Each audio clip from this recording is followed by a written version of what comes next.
Sora Rail are the tastiest bird you've never heard of.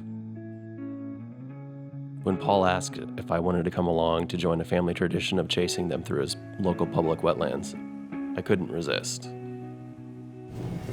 So, before the town was settled, this was all swampy marshland. Really? And it's all cornfields now and soy, so it's kind of a bummer to see.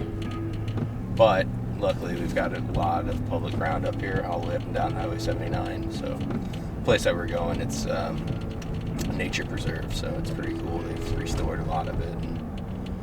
And it's a beaut. Oh, that's cool. Yeah, see, having just moved here in December, it's like, I'm super excited just to, like, know Missouri. Yeah. Cause I grew up in Iowa, so, like, Right. I know it's there. But Yeah, no, a lot of people don't know. A lot of people don't, like, there's no reason for people to come to this part of Missouri. I mean, there's no interstate that comes through here. I mean, the nearest interstate's 30 minutes, so. Right. Yeah, It's, coming from Kansas City when I got I was driving for a good 45 minutes on some real small roads. Yeah. So, might as well just, like, what are we doing? So we are going to do a Sora Rail hunt. So What's a Sora Rail? it's a little bird, as thin as a rail. Not a lot of meat on it, but man, they're fun. They're tasty. They're fun to hunt, and it's a species that a lot of people just don't know about. There's several different rails. There's Virginia rail, Sora rail, King rail. So King rail we will not be hunting. They're not endangered, but I think they're threatened species. So we got to make sure that we don't target one of those. How do you know the difference between the two? They're quite a bit bigger. We'll look at some photos before we go out. But, yeah.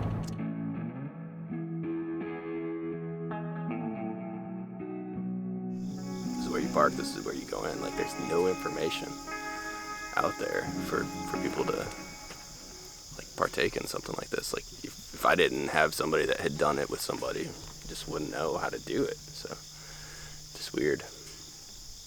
Yeah, it's like you see the signs. Yeah. But I mean, does anybody else locally do this? no, people have no clue you can do this down Like here. you come here and, like, everyone's like, what is it? No, nobody. I'm sure, like, I think that the people teal hunt right here. I think a lot of local guys will use this lot for teal hunting. This is it. She's a beaut. Yep. So yeah, well, you literally just pull in the parking lot, and then you just walk in. It's like going to my family's property. This is our property. This is public land. So you just gotta find a spot, find what you can do there, and make it happen. It's beautiful.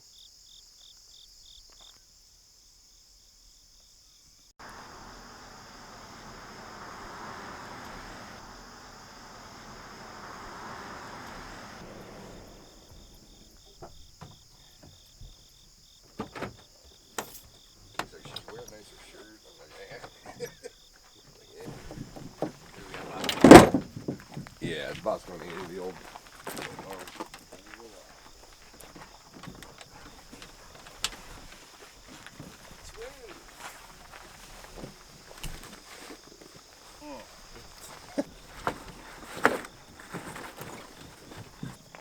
So you're his brother? Brother-in-law. Brother-in-law. Yeah, Jerry's the blood brother. I like Andrew better. Yeah. Andrew's got the dogs.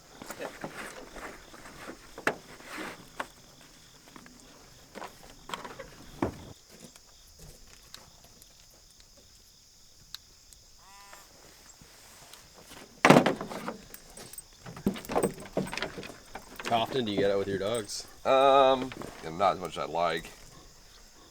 But we can get out there fairly regularly. Usually 1 or 2 major trips a year. Get around here and stuff. Sora Rail's usually, this is a once a year. Right. I need to get him, this dog, goggles because the seeds are so bad out here. Oh.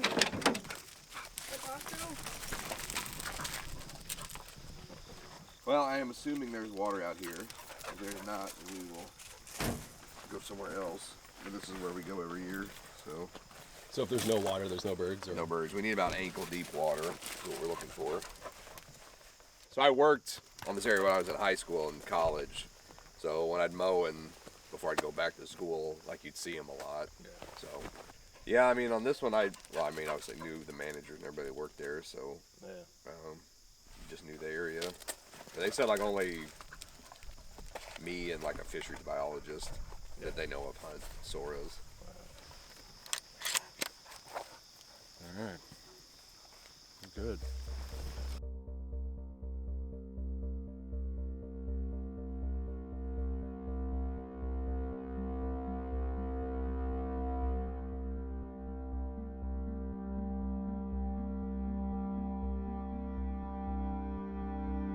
We're gonna have this right side, and we can walk to where those far trees are up there. Right.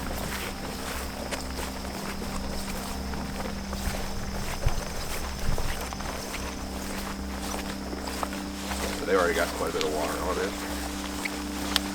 There's deer, two fawns.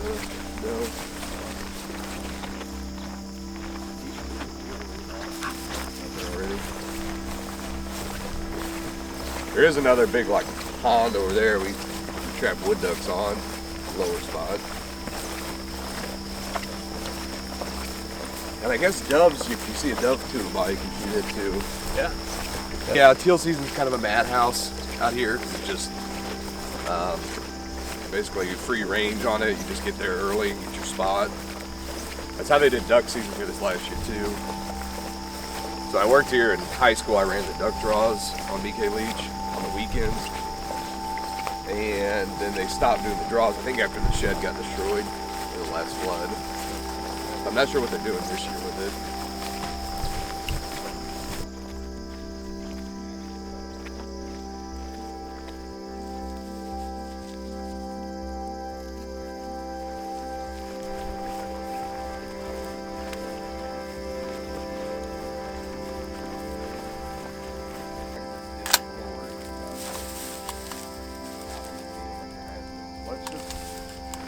Someone wants to get on the right side of me, maybe on the other side of the cut part, the disc part. Someone can come up on this levee side, and I'll just go up in the middle with the dogs.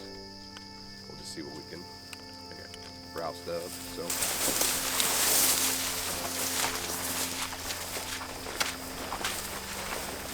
Water to drink.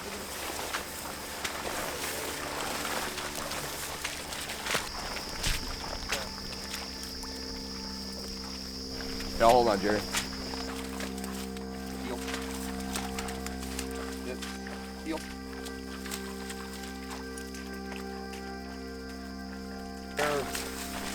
Black body, yellow beak, dangly legs when they get up.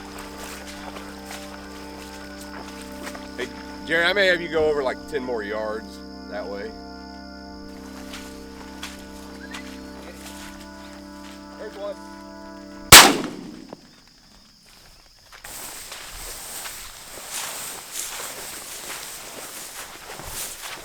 See, they don't get very high off the ground either. Watch the dogs. Now is when you see the reason why we have dogs with us. These birds go down in the tall grass, and it's really hard to find them. I mean, you could accidentally step on a bird, and they could go right into the mud. So these dogs were going through all this grass, like trying to really help us recover our birds, because the last thing you want as a hunter is to just wound something and just leave it there. So occasionally it happens, but you work really hard to make sure that it doesn't. Yeah, normally this isn't stiff. This is all chest high like in there. So you're getting spoiled. The stuff that a lot of hunting shows probably don't really show people is all of the work that goes through and all of the failure that happens intrinsically. Just being in the field and trying to harvest your food directly from the land, it's hard work, and it's sometimes really boring, and there's lots of bugs, and there's mud, and it stinks. But that struggle, I think, gets to the heart of like why you want to be out there and why you want to do what you do. It's that connection with the land. It's feeling you're a part of nature. That's the interesting part of this whole story.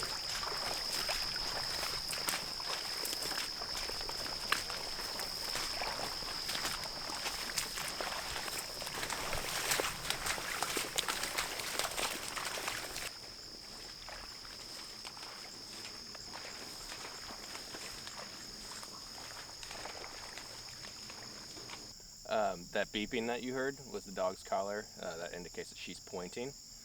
So I didn't get it. I didn't hit it. It must have went down and it ran into that where he's at right now. So you can see the white dog Annie. She's on the trail of it. So.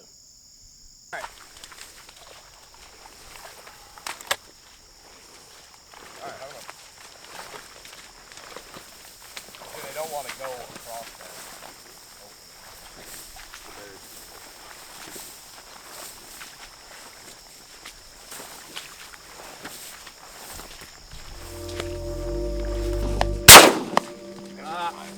It's just down right there. She's right on it. Hey, another one right here. Yep, right here. It went in just 10 feet in front of you.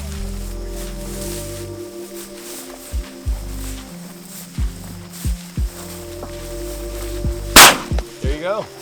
Got that one. Yep. Nice feet.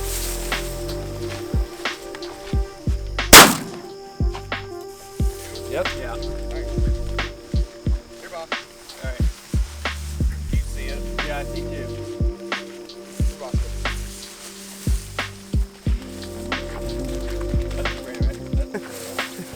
Where that other one? Just stay there. You're right. Good boy. Yep. Stop chomping out. They taste bad. Boy. That's a nice one. There you go. There you go, killer. Look at the heel. That one's great.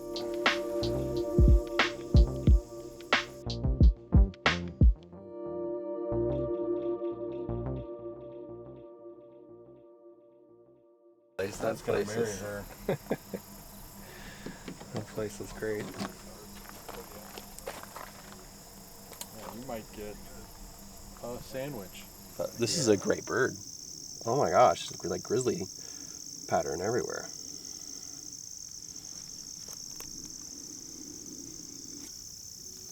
It's under these feathers. These are just beautiful, soft. This would be an amazing bird to cape out. Actually, to like skin and cape out and dry the cape and like use it for fly tying. This is like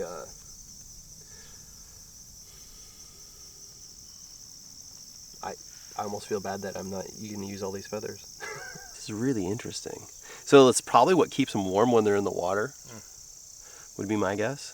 You know, it's probably part of it. But look at this thing. It's really, really interesting. I've never plucked a grouse or anything, so I kind of wonder if there's like some relationships there. Like this is more than a dove in the leg. Like that's almost as much meat as you have on the breast and the back legs on these things. That's really eye-opening. And you can see how much fat, like these fat lines that are on here. Like this is a lot of work for a little bird, but what I was about to say is that all the work was worth it.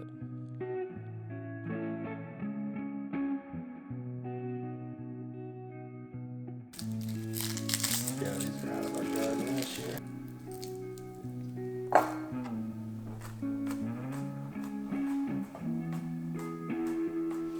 That's an exact amount of shakes of pepper flake, right? Oh yeah, very precise. And then one for me.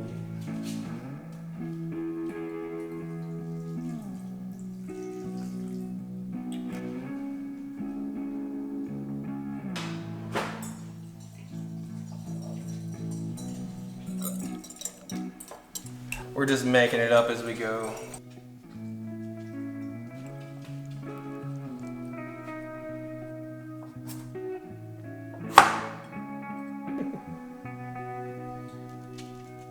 Alright, that's fine.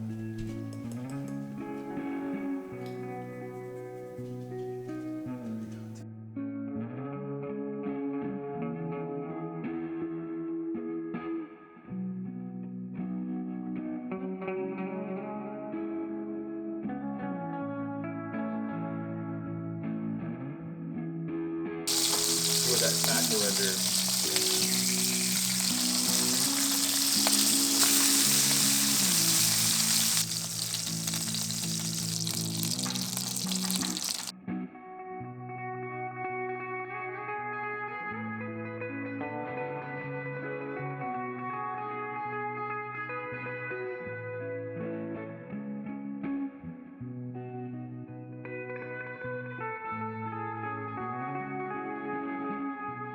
So we just got done with this Sora Rail hunt, and it was amazing. Food was great. I'm gonna tell my dad joke. They call it Sora Rail because you're so sore. I didn't think your brother was gonna make it. When I looked over at him, and he was just like, he's like, no, I'm fine here. This is easy. Yeah. Because that tall grass was terrible. Yeah, But- tall grass and waders. It's a workout. It's a workout, but it's a good one. Yeah. So like the idea that you thought of before about how this stuff is important for people to understand, like how easy it is to go and do this. Like drive up, get the birds, bring them home, cook them in some sort of way. Like, because we cooked that bird in 2 different ways. Yep. Right? We breasted it out. We cooked it with the fat. With the fat, always is going to have more flavor. But it was good. Yeah. Like there was no, you can't, I think that people feel scared to cook it. Right. Or just scared to bring meat home and even, Right, especially like a marsh bird like that. Like even I had questions like, oh, is the fat gonna be muddy? What's this gonna be like? So that's why I just kind of lean towards playing it safe and breasting it out. And yeah, I mean like taking that jump and like cooking it whole is pretty cool.